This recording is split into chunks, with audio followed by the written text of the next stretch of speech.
राम मंदिर का निर्माण एक ऐतिहासिक घटना है और इस ऐतिहासिक घटना के उपलक्ष्य में हर उस व्यक्ति जो मंदिर निर्माण के कार्य में जिसने योगदान दिया है उनके साथ मैं पूरे देश का अभिनंदन करूंगा। अध्यक्ष महोदय, राम मंदिर तथा मर्यादा पुरुषोत्तम प्रभु श्री राम ये राजनीतिक या चुनाव प्रचार का मुद्दा नहीं है, बल्कि हमारे देश की ये गौरवशाली परंपरा रही है कि धर्म में राजनीति नहीं होनी चाहिए और राजनीति में धर्म नहीं आना चाहिए, क्योंकि विश्व का इतिहास इस बात का गवाह है कि धार्मिक कट्टरता राष्ट्र को नुकसान पहुंचाती है, वही धार्मिक उदारता एवं वैश्विकता राष्ट्र को मानवता के ऊंचाई पर पहुंचाती है। और मुझे गर्व है मेरे हिंदू होने पर कि मेरा हिंदू धर्म इसी उदारता, वैश्विकता और सहिष्णुता की वजह से विश्व में वंदनीय है। आणि मला अभिमान आहे मी मराठी असल्याचा, कारण मी त्या महाराष्ट्रातून येतो ज्या महाराष्ट्रात छत्रपती शिवाजी महाराजांनी 18 पगड जातीच्या लोकांना एकत्र करून रयतेचं राज्य, स्वराज्य निर्माण केलं। मी त्या महाराष्ट्रातून येतो ज्या महाराष्ट्रामध्ये चंद्रभागेच्या तीरी 18 पगड जातीच्या वारकरी बांधवांचा, वैष्णवांचा मेळा जमतो आणि तो एकाच पांडुरंगाच्या चरणी लीन होतो। मी त्या महाराष्ट्रातून येतो ज्या महाराष्ट्रातून महात्मा फुले, राजर्षी शाहू महाराज, डॉक्टर बाबासाहेब आंबेडकर यांनी रूढींच्या आणि परंपरांच्या आणि कर्मकांडाच्या चौकटी झुगारून मानवतेला अधिष्ठान मिळवून दिलं। अध्यक्ष महोदय, राम मंदिर देश की आस्था का विषय, भक्ति मार्ग का विषय और भक्ति मार्ग में माध्यम, साधन और साध्य, इन 3 चीजों का बहुत महत्व होता है। जैसे हम पूजा पाठ करते हैं या जाप करते हैं या आरती करते हैं, ये माध्यम हुआ, सामने मूर्ति रखते हैं या फोटो फ्रेम रखते हैं, ये साधन हुआ, और साध्य होता है परमात्मा से आत्मा का संवाद। और इसीलिए राम मंदिर साध्य नहीं है, राम मंदिर साधन है। साध्य होना चाहिए मर्यादा पुरुषोत्तम प्रभु रामचंद्र जी के आदर्शों का अपने जीवन में अनुसरण करना, आचरण करना। प्रभु श्री राम जी एक वचनी, एक बानी, एक पत्नी कहलाते हैं। एक वचनी प्रभु श्री राम जी के जब हम भक्त कहलाते हैं, एक वचनी प्रभु श्री राम जी के जब हम भक्त कहलाते हैं, तो देश के युवाओं को 2 करोड़ रोजगार मिलने का वादे का क्या हुआ? किसानों की आय दुगनी करने की गारंटी का क्या हुआ? 2022 तक हर किसी को पक्के घर मिलने का इरादे का क्या हुआ? इन वचनों पर अंतर्मुख होकर विचार करना होगा। प्रभु श्री राम जी का एक दूसरा बहुत महत्वपूर्ण गुण है, वो है हर नागरिक को समान न्याय की दृष्टि से देखना। समान न्याय की दृष्टि से देखना। लेकिन समस्त देशवासी देख रहे हैं, जब आईस मतलब इनकम टैक्स, सीबीआई, ईडी की जब कार्रवाई होती है तो सिर्फ सत्ता पक्ष के नहीं, विपक्ष के नेताओं पर, सर 2 मिनट, विपक्ष के नेताओं पर होती है। और जैसे ही कोई सत्ता पक्ष का दामन थाम लेता है तो भ्रष्टाचार के आरोप पर ईडी की कार्रवाई, सब नामो निशान मिट जाता है। तो क्या यह समान न्याय दृष्टि है? अध्यक्ष महोदय, मैं जो प्रस्ताव, अध्यक्ष महोदय मैं राम मंदिर पे आ रहा हूं।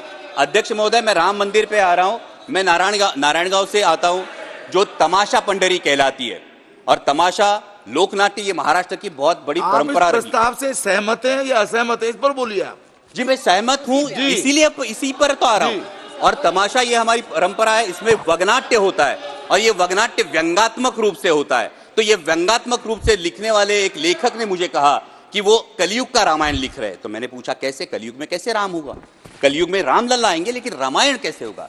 तो वो वग्नाट्य लेखक ने मुझे कहा, देखो रामायण में कांचन वृक्ष का लालच दिखाकर रावण ने सीता का हरण किया था, कलयुग में ईडी, सीबीआई, इनकम टैक्स का डर दिखाकर चुनाव चिन्ह, पार्टी और नेताओं का हरण होता है।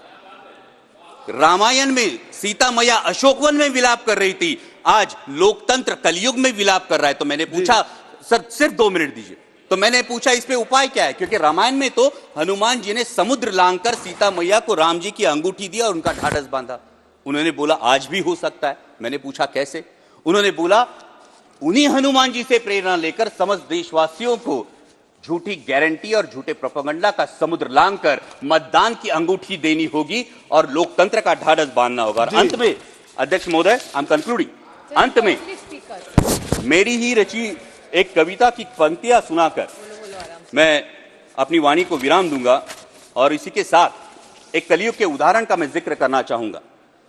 अध्यक्ष महोदय, कलयुग में एक ऐसा उदाहरण है जिन्होंने यह आदर्श प्रस्तावित किया कि इंसान धर्म के लिए नहीं बल्कि धर्म इंसानों के लिए बना है, और वो आदर्श है छत्रपति शिवाजी महाराज। इसलिए मैं जय श्री राम जरूर कहता हूं, लेकिन उससे पहले जय शिवराय कहता हूं, कारण छत्रपती शिवाजी महाराजच होते ज्यांच्यामुळे अंगणातली तुळस, मंदिरातले देव, गोठ्यातली गाय आणि घरातली माय सुरक्षित राहिली, ज्यांनी राज्याभिषेकाच्या वेळी राजदंड स्वतःच्या हाती ठेवून धर्मसत्ता राजसत्तेच्या वर नाही तर तिच्या खांद्याला खांदा लावून लोकांच्या कल्याणासाठी राबवली गेली पाहिजे, हा आदर्श प्रस्थापित किया। उन्हीं छत्रपति शिवाजी महाराज के राज्याभिषेक की 350वीं वर्षगांठ हम मना रहे हैं और संयोगवश माननीय प्रधानमंत्री जी शिव जयंती के अवसर पर मेरे चुनाव क्षेत्र का अभिमान किले शिवनेरी पर आ रहा है। मैं माननीय प्रधानमंत्री जी का तहे दिल से स्वागत करता हूं और साथ ही में बड़ी विनम्रता से उन्हें याद दिलाना चाहता हूं कि आपके करकमलों से रामलला की प्राण प्रतिष्ठा तो हो गई, राम मंदिर का निर्माण तो हो गया, लेकिन अरबी समुद्र में होने वाला छत्रपति शिवाजी महाराज का शिव स्मारक, जिसका जल पूजन आप ही के करकमलों से 24 दिसंबर 2016 में हुआ था, वो अभी भी निर्माण की प्रतीक्षा। सर सिर्फ 2 मिनट दीजिए, सिर्फ 2 मिनट। और इसी के साथ बराबर का एक्सटेंड हो रहे हैं। सर उसी शिव स्मारक, एक ही स्पीकर हूं सर, और उसी शिव स्मारक के साथ मेरे चुनाव क्षेत्र शिवनेरी किले के परिसर में शिव संस्कार स्मारक बनाया जाए, जिससे देश के युवाओं को माता और मातृभूमि के लिए सर्वोच्च योगदान की प्रेरणा मिलती रहे। और अंत में मेरी कविता की पंक्तियां सुनाकर मैं अपनी वाणी को विराम दूंगा। मंदिर का निर्माण हुआ, राम लल्ला भी विराजमान हुए। मंदिर का निर्माण हुआ, राम लल्ला भी विराजमान हुए। अब जिम्मेदारी बनती है और सवाल भी उठता है, अब जिम्मेदारी बनती है और सवाल भी उठता है, राम लल्ला तो आ गए, अब राम राज्य कब आएगा? मंदिर में घंटा बजाने से, पूजा अर्चना करने से दिल को सुकून तो मिलेगा, परंतु मेरे देश में राम राज्य कब आएगा? आस्था के विषय पर राजनीतिक रोटियां सेकने से चुनाव प्रचार का मुद्दा तो मिलेगा। आस्था के विषय पर राजनीतिक रोटियां सेकने से चुनाव प्रचार का मुद्दा तो मिलेगा, परंतु मेरे देश में राम राज्य कब आएगा?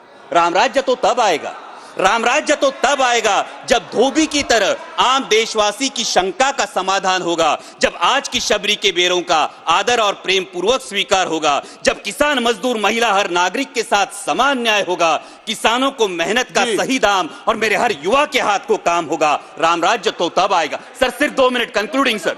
राम राज्य तो तब आएगा, राम राज्य तो तब आएगा जब मंदिर पर लहराता भगवा तिरंगे का रंग प्रतीत होगा।